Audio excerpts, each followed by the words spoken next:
Dismas, do you read mischief in the state's decision to reduce the price of maize flour? Absolutely, there is mischief. And the Jubilee administration scores highly in this mischief.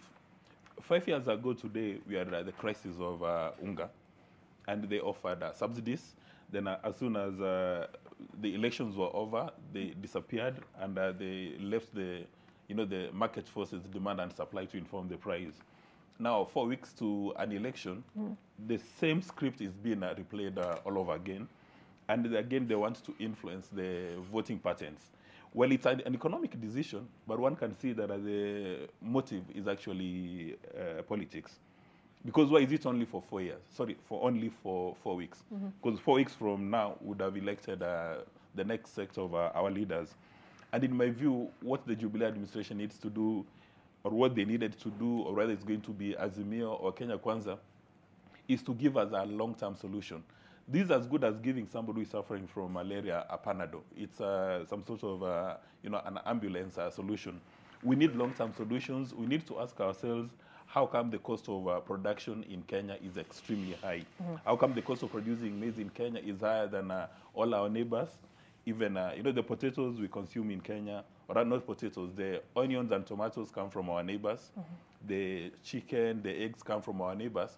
So the big question is, how come the cost of production in Kenya is extremely high? And that is the question that President Kenyatta ought to have answered. That is the question that William Ruto needs to answer today.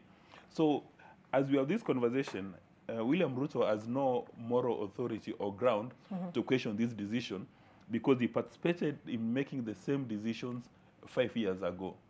And when you offer this subsidy, one begins to wonder, who is the prime beneficiary of this subsidy? Is it the people who stay in the urban areas who buy this kind of unga? Or is it people deep in the villages who even have no access to these shops where they can actually buy these unga? Or is it a number of selected millers who are going to be given those subsidies? Because you even remember during the last election, the amount set aside for the subsidies all of a sudden ballooned. At the end of the day, they ended up paying, I think it was about 44 billion, I think from 8 billion. So the amount just kept on growing. And in my view, what the voters must do this time round is punish leaders who play around with food security. Because these leaders know that every Kenyan needs to have a meal, most likely ugali, and they know that we've got a weakness, we've got a high appetite for food, and then they play around using subsidies. The same thing which happens in the energy sector. There is heavy taxation in the energy sector. So, and then all of a sudden you say you are offering us a subsidy, so that we can go down and say that these leaders love Kenya so much, we are paying, they're offering us subsidies. Yes, they're using our taxes, and that is because of horrible economic administration that Kenyans have been forced to do this. Because a rational person will not understand why cost of production in our neighboring countries is much lower than Kenya. Okay. Lachi? I think, first of all, when you look at Kenya now, and I'll tell you, Kenyans are suffering, are really suffering. And I think one of the things that we have not come to sit down, even as leaders, to ask ourselves why all these challenges that we are facing. Yes, one challenges will be because of how we have mismanaged many of our things that we do in this country. But at the same time, it's important also to look at how do we bring back people to appreciate that indeed agriculture is very key, and it's going to save not just Kenya, but many of the countries that we have.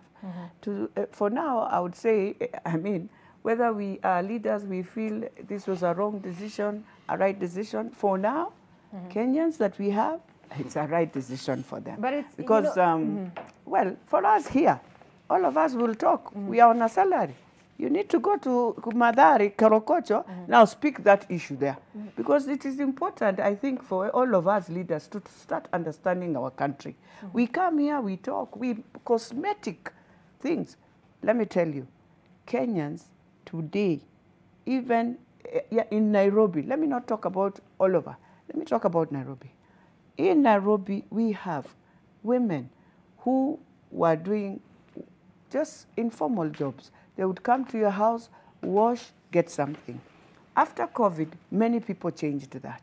That woman wonders, where do I go? That woman, when you give her whatever you will give, trust me, you can enter that home and find them with this unga. They will now cook porridge and have in the morning. In the evening, they can now have ugali. Don't ask them with which mboga. And so, first of all, without playing the politics, because already leaders started playing politics long before with unga, you go, you decide today we are not going to even deal with our farmers. Now let us bring unga from Mexico. And we forgot when COVID now came and hit everyone, all over the world, they went into the same challenge. Who is in their farm? Nobody. Who is doing anything? Nobody. Then we come back to our country. You decide the inputs of farming are so expensive. So farmers decide, I cannot just be putting everything in the farm. And what I yield back is, so what I harvest is less than what I have put in. So they decide, let me leave the farm like that. But for now, whether I'm a politician, not a politician, Kenyans, what they are going through, let us not cosmate ourselves because we can afford to get somewhere, have a cup of tea, have lunch, and then you forget a person somewhere is even wondering, we have school, we've just opened. In 3 weeks, we are closing. In 1 day, 2 days, we are in midterm. For now, surely. you say for now, but you know, it might be quite shocking for Kenyans who will go today morning to the supermarkets and other retail shops and find that the price of maize flour hasn't actually reduced because, first of all, you have the old stock that is still there, and also reports of the fact that apparently that deal is in the works but has not actually been inked between the state and the millers. Where Kenyans have reached. They enter that supermarket and you have not dropped that unga.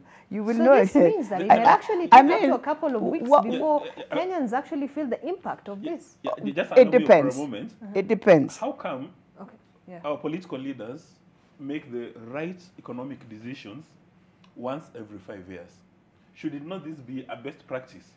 So I mean, no, I agree with that. I am not in the game of playing that you can do it because of politics. No. I don't think in my consciousness, as British Elachi, I would like that game. It's the worst game you can play to every human being. And dignity. One thing I've been saying, dignity of the people of a country is more important than anything. And there's nothing as dignity when your country is able to feed itself. That's the first dignity you give every human being. Food, shelter, dignity. But then at the same time, because we are used to, and that's why I don't want to talk about it, because I know in 5 years, as we were coming to that election, that's the same game we played. All right. But for me, I'm just saying, after COVID, I think all of us as leaders, there's something we have not clicked, that there's somewhere we just took Kenyans to another level.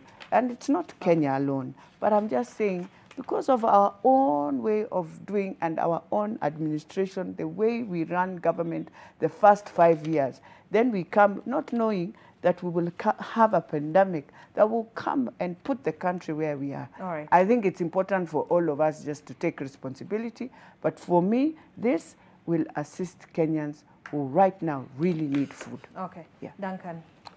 Yeah, I think it's a good thing that it is coming. Of course, people have to eat beyond election. Right. And people have to eat more than ugali because the other cost of living, other commodities are still very high. Of course, I'm seeing the reasonable doubt that even Mokua was painting, sometimes it's a matter of robbing Paul to pay Peter. You hike the price, you make your money, you plow it in the campaign, then you come up as a savior and say, mere mortals, here is affordable unga. And you expect them to thank you and clap for you after you have ripped them off.